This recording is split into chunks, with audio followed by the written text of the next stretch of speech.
So my name is Mia Schmiel, obviously from CESA 9. I've been one of the UDL folks with this project for the last, I don't know, 8 years since I've been at CESA.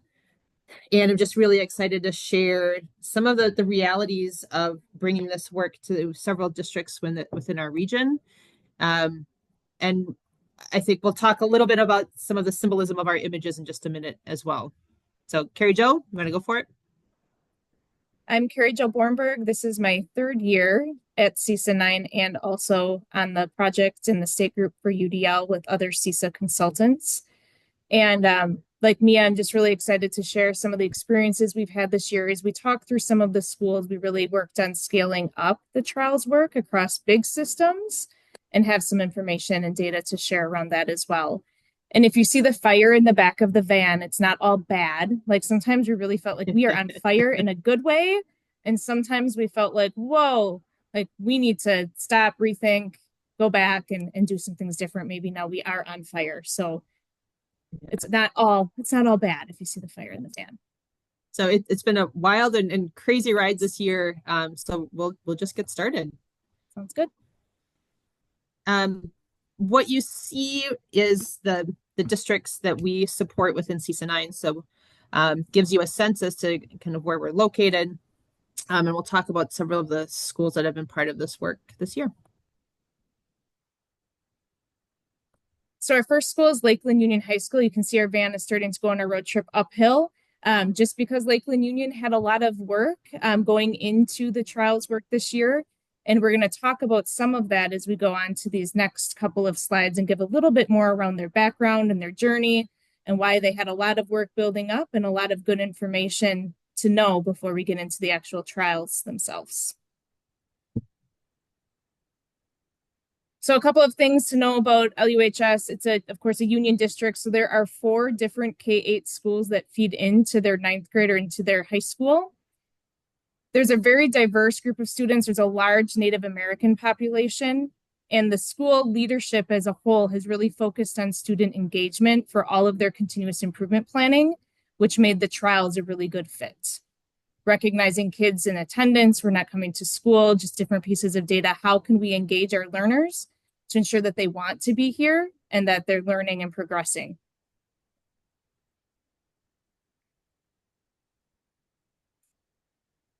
So information that's important to know prior to the trial. So last year, the leadership team, meaning the admin, engaged in a book study just to build their own capacity around UDL. The staff across the entire building worked on curriculum works. They did some priority standards and learning targets. There was one small team that Mia worked with last year as the coach that engaged in the trials. They had a really positive experience. So this year, as we went into 24, 25, the idea was to start building other school teams in the trials. And eventually they wanted to scale the trials across every staff member in the entire high school.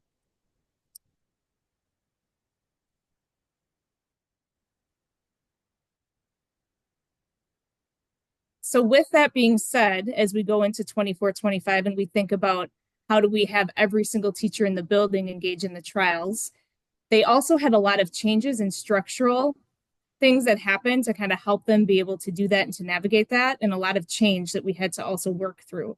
So the school switched to a trimester and a block schedule. So teachers went from 45 minutes to 70 minutes, which then required some professional development just around scope and sequence on their curriculum, instructional frameworks. How do we engage learners in the 70 minutes that we now have with them in that extended time? And the admin team and the school board also added late starts. There is one late start every month so that teams could come together and have that structured time for that collaboration. So as we went throughout the year, the late starts were when we met with staff. They had an option to join the trials. There were 2 cohorts that we ran this year, roughly 12 to 15 teachers in each cohort. So Mia and I working as instructional coaches. There were no internal coaches this past year at Lakeland Union going in and doing those observations for them. We learned a ton, which we're going to talk through on those next couple of slides. Sorry, go back. And yeah, if I'm missing anything, please feel free to hop in. And hopefully I Absolutely, no provided problem. enough background to kind of give you where we were and what the trials looked like this last year at Lakeland Union. But what did we learn from that process and trying to scale up across such a big system?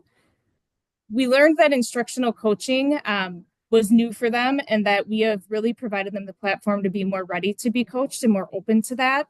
But having an internal coach, if you're trying to build and trying to scale to that capacity, is really important. Mia and I would be there. We'd do our observations, quickly debrief with teachers, come back. We'd go to those late starts, but sometimes there felt like there was a lot of time in between. And to make it really truly ongoing, we knew that their internal capacity would make that more effective.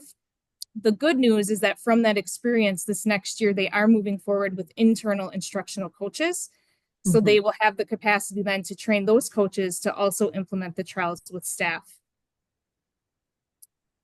One of the big pieces. I think, Carrie Jo, can I just add to that for a minute? Yeah, and I think that push to add those positions at a time when most districts are cutting positions or we're trying to balance budgets. The fact that they added positions around instructional coaching talks to the kind of support that the trials process provides, and that they firmly believe not only in that kind of support, but in universal design just in general. So that commitment was built from this multiple years of building capacity around their leadership team, teachers beginning to feel what it was like to have that kind of coaching, and it all beginning to come together. So it's definitely a multi-year process to get to this point where finally next year we'll be able to support internal coaches to do the work. But it didn't happen in 1 year. It was multiple years for this to be able to happen. Yeah.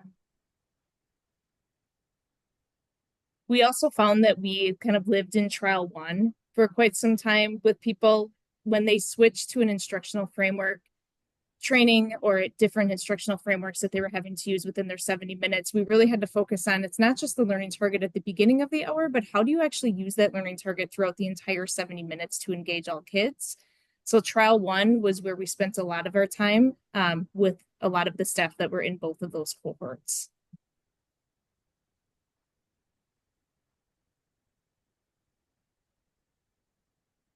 And the next slide, I think there's a couple more points that we can talk through as well from this experience.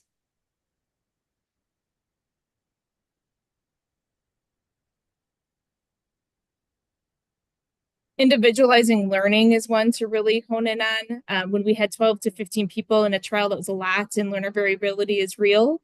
So we really took time to think and coach around what people needed while continuing to provide some of the learning that was specific to the trials. The trimester schedule for the trials was new for us. And one thing we learned, if there's a school that's running a trimester schedule, we need to start right away with those observations, because we ran into situations where we'd start the baseline data or we'd start trial one observations, and then the trimester would switch and they would have new students. So some of our data wouldn't be as continuous as what we would have liked to have seen. So that's just something that we learned. I think some of these other points in here I've already talked about, but just really being intentional and scaling up those trials with that many people. We have to plan it out and we have to really think through it, make sure those meetings are pre-planned, make sure there's time for them to come together and meet. And those pieces became really important as well. Mia, is there anything that I missed as I talked through that? No, we learned a lot about timing and being able to support a larger group of teachers.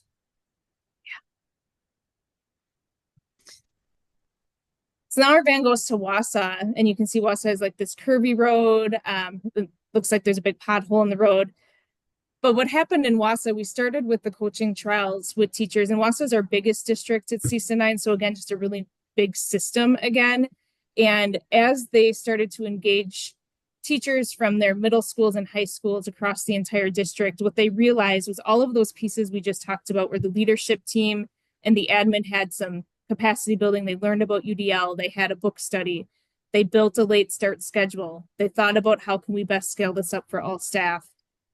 Wausau started to realize that some of those systems and structures for their leadership and their admin were not yet in place, or leadership might not have had a full understanding around the trials process as a whole, what time people are going to come together and meet. So they backed off and said, like, we're just going to take some time to do this and do it right. And as a leadership team and as an admin team, we're going to do some learning and we're going to involve our instructional coaches and really focus on that to build systems to better support the trials. So they backed off a little bit on the trials, but are doing really good work to then continue to build for the future. And I think our support shifted from when we initially had thought around supporting their instructional coaches to supporting their instructional coaches to lead some of the learning with their administrators, and being able to build an understanding of UDL and not your grandma's UDL, because WASA had done UDL learning several years ago, and they're like, we got this, and they realized rather quickly that no, it's very different than what we had learned, you know, several years ago. Which then brings us to Edgar, and you'll notice that Edgar has a green light. Edgar has been part of this work in previous years. It's one of our smaller districts. What's interesting about Edgar is that even though they were part of this work, being a small district that's close to other higher paying districts, they have a lot of staff turnover, and they understand that their staff needs for professional learning continues to move. They have a principal in his second year. They too have a block schedule, which is new to most of the staff that have moved into that district. And they really needed to revisit the why are we using a block. So beginning to use the UDL implementation trials process with a small team of teachers who were very hungry for support, was actually just the kind of work that that felt right for them. So they ran through two different cohorts, one in each semester. So cohort one was 4 teachers. All of them were in their first or second year. All of them were struggling with how do I teach in a block. So similar to what Carrie Jo had said with what we learned from LUHS, we helped them kind of think through how does your learning target live throughout your entire, they have a 90-minute block of time. And we really focused in then on how are students reflecting on their process or on their progress when they do have these larger times to work on the work, right? Cohort 2 was also 4 teachers, one of which was like, this was amazing. I need to be part of this coaching again. There was also a co-teaching team, part of cohort 2, and the way that they were able to support each other and the design that they were able to do around. And they also, as a cohort of 4, decided that they wanted to bring AI into their work. So looking at trial, at trial 3, we've designed a couple different AI tutor bots to help support their work around some high-level math practices. So what they wanted to do in playing around with some of the EdTech work was really think about intentional design, and helping kids understand and advocate for this kind of feedback and support from an AI tutor bot, which was a revisit to what we did at Maple Grove. And I'm kind of going through this quick, but I want to make sure you get a sense of their story. At Maple Grove, I don't know if you'll be able to hear this. Jess Garvin has just this incredible way of grounding her students in the learning. So there's just a short video clip about how they launch every single new piece of learning with their learning target. Her classroom, they have different opportunities. She calls them learning paths, and being able to think through what works best for them. And again, this is a 4th grade classroom. What I saw was really interesting, and what I wanted to share with you all was the way that Jess was able to also introduce several AI tutor bots to support students. This particular student is a newcomer, so she is learning English in the 3 weeks that she's been at Maple Grove. What Jess was able to do was create an AI tutor bot for her that uses Spanish to help her with her math. And being able to hone in on what the learning goal is for math during that lesson. And then the student has been able to use her own tutor to get through what she needs. They also work in small groups. So this particular student will also work with a partnership to be able to work through some of the math. And I wanted to capture that here as well. So again, once students understood the learning goal, which is what Jess does so very well, she's been able to kind of open up, kind of moving to a trials 3 process and thinking through what students need best. And through all of that, Carrie Jo and I have kind of gone back to the leaders need to understand what universal design for learning actually is. Teachers need multiple stabs at being able to go through this kind of support. So we're looking forward to seeing this work take place next year at Lakeland Union, the continued support at Edgar, being able to take what's happening at Maple Grove, what you see here, and expanding that into other classrooms, being able to support students when you have a very, very limited staff, as in this case.